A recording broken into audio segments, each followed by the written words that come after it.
روزہ اور نماز دونوں چیزیں بالغ ہونے سے فرض ہوتی ہے، پس جیسے بالغ ہوا ہے اسی دن سے حساب کر کے روزانہ 6 نمازوں کی قضا کرے، یعنی 5 فرض نمازیں اور 6 یہ وتر کی نماز ہے جو عشاء کے بعد پڑھی جاتی ہے، تو روزانہ 6 نمازوں کی قضا کرے اور اسی وقت سے ہر رمضان کے روزے رکھے اور روزہ میں رمضان کی تعیین کرے۔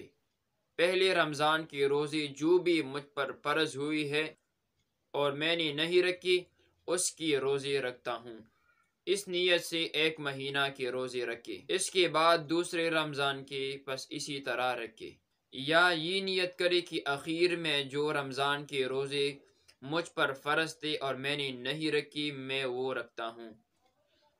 ھذا فی الطحطاوی علی المراقی الفلاح، نمبر 259، جلد نمبر 1۔ اصلاح امت چینل کو مزید معلومات کے لیے سبسکرائب کریں۔ جزاک اللہ خیرا۔